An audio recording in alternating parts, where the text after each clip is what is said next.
नमस्कार दोस्तों, पासी समाज के इस ऑफिशियल यूट्यूब चैनल में आपका एक बार फिर से हार्दिक स्वागत है। दोस्तों, जैसा कि आप सभी लोग जानते होंगे, कुछ समय पहले हमारे समाज के 3 लोगों को जान से मार दिया गया था। ये घटना जो कौशाम्बी में घटी थी। दोस्तों, ये जो मर्डर हुआ था वो मामूली से जमीन विवाद को लेकर हुआ था। वहाँ पे कोई जमीन थी जिसको लेकर 2 पक्षों में विवाद था। एक पक्ष था जो कि पासी समाज से बिलोंग करता है और जो दूसरा पक्ष था वो ठाकुर समाज से बिलोंग करता है। इस मामूली से विवाद को लेकर 3 लोगों की जान ले ली गई थी। दोस्तों, बाद में जाकर इस केस में खुलासा हुआ कि इसमें 3 लोगों की नहीं बल्कि 4 लोगों की जान गई थी, क्योंकि पासी समाज के जिस महिला का भी मर्डर हुआ था वो गर्भवती थी। दोस्तों, आप समझ सकते हैं कितने निर्दयता के साथ उनका मर्डर किया गया। एक गर्भवती स्त्री को भी उन्होंने नहीं छोड़ा, उसको भी जान से मार दिया।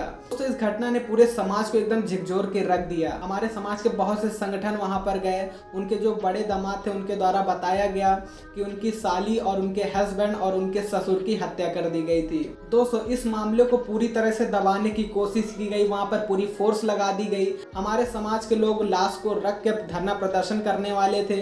धरना प्रदर्शन को रोकने के लिए उनकी लाश को घर तक भी नहीं पहुंचने दिया गया, करके वहीं से उनके लाश का अंतिम संस्कार कर दिया गया। दोस्तों, इस घटना को जिसने भी देखा उसने खुलकर सरकार की निंदा की। बहुत से लोग उस मुश्किल घड़ी में पासी समाज को उस पीड़ित परिवार के पास पहुंचकर उस मुश्किल घड़ी में उनका साथ दिया। हमारे पासी समाज के बहुत से संगठन भी उस घटना स्थल पर पहुंचकर उस पूरे मामले को गंभीरता से लिया, शासन प्रशासन को जगाने का काम किया और हमारे समाज की एकता और अखंडता को व्यक्त किया। जब तक पीड़ित परिवार को न्याय नहीं मिल जाता वहाँ से कोई भी नहीं हटेगा। पासी समाज के लोगों के भीतर बढ़ते गुस्से को देखकर सरकार भी एक्शन में आई और अधिकारियों को इस पूरे मामले की जाँच के आदेश दे दिए गए, जिसमें कई आरोपी पकड़े भी गए। लेकिन जो मुख्य आरोपी था वो आज भी नहीं पकड़ा गया है। जी हाँ दोस्तों, जो मुख्य आरोपी था इस मर्डर केस का वो आज भी खुला घूम रहा है। सरकार उसका पूरा सपोर्ट कर रही है, उसको अभी तक नहीं पकड़ा गया। दोस्तों, हमारे प्रदेश में इतनी बड़ी घटना हो जाती है, 3 लोगों को जान से मार दिया जाता है, लेकिन हमारे मुख्यमंत्री, उप मुख्यमंत्री ना कोई ट्वीट आता है ना ही कोई बयान आता है इस पूरे मामले को लेकर। यहाँ तक कि हमारे खुद के समाज के सांसद विधायक भी इस पूरे मामले को लेकर ना कोई ट्वीट किए, ना कोई बयान दिए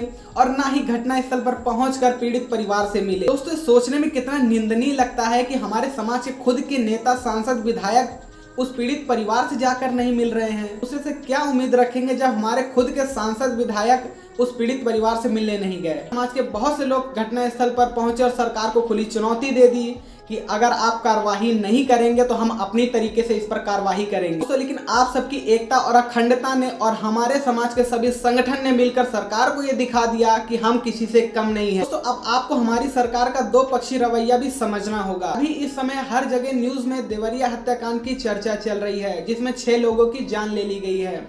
जी हाँ दोस्तों, इसमें 6 लोगों की जान ली गई है, जिसमें 5 लोग एक ही परिवार के हैं और जो एक है दूसरे परिवार का है। जो 5 लोग हैं वो ब्राह्मण हैं और जो एक व्यक्ति की जान गई है वो यादव परिवार से बिलोंग करता है। इसमें भी सरकार का 2 पक्षी रवैया देखिए। सरकार जाती है, मुख्यमंत्री, उप मुख्यमंत्री और इनके जो नेता हैं वो जाके पीड़ित परिवार से मिलते हैं और किससे मिलते हैं? जो कि ब्राह्मण हैं, और जो यादव है उससे कोई नहीं मिलता। तो दोस्तों, आप समझ सकते हैं इनका जो हिंदुत्व चल रहा है, इनका सनातन चल रहा है, ये किसी के लिए नहीं है, ये सिर्फ अपने लिए कर रहे हैं, अपनी वोट बैंक की राजनीति कर रहे हैं। सरकार से अब क्या उम्मीद कर सकते हैं? जो जातिवाद करती है, पक्षपात करती है, सिर्फ अपने जाति के लोगों को न्याय दिलवाने के लिए काम करती है। क्योंकि जो पासी समाज के लोगों का जो मर्डर हुआ है वो इन्हीं के समाज यानी ठाकुर समाज के लोगों ने किया है, तो इनको कैसे सजाएं दिलवा सकते हैं? ये भी ठाकुर और वो भी ठाकुर। दोस्तों, पासी समाज के उस पीड़ित परिवार की भी बातें सुन लेते हैं कि घर ट्रिपल मर्डर कांड को अंजाम दिया गया। सीएम जी से मिलने आया था, यहाँ पे हमको मान लिया प्रशासन रोके।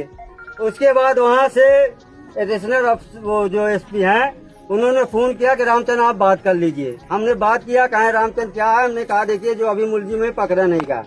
तो कहे अतर सिंह का हमने नाम लिया कि जो हमारा पहले एप्लीकेशन दिया गया था, दूसरा एप्लीकेशन हमारे साला से क्यों लिखवाया गया?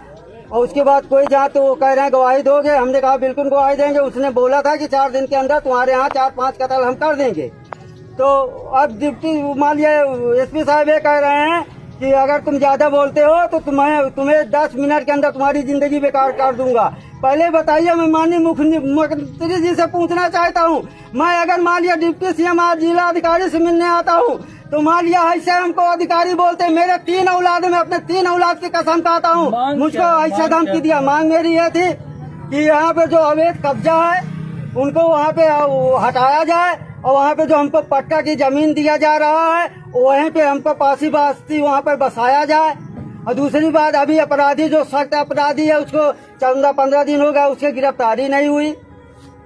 घर गिराने वाली बात। और जो घर गिराने वाली उसमें दावा ठोक दिया जाता है कि घर गिरा है, कच्चा घर था उसी गिरा दिया, बाकी जो 3 फुट की बाउंड्री थी उसी को। इस पूरी घटना में आपकी क्या राय है? क्या सरकार पक्षपात करती है, जातिवाद करती है? कमेंट बॉक्स में जरूर बताइएगा। दोस्तों, अगर आप भी पासी हैं और पासी समाज के इस ऑफिशियल यूट्यूब चैनल से जुड़ना चाहते हैं तो अभी चैनल को सब्सक्राइब करें और बगल में जो बेल आइकन आता है उसको जरूर दबाएं। मिलते हैं नेक्स्ट वीडियो में, तब तक के लिए जय हिंद, वंदे मातरम।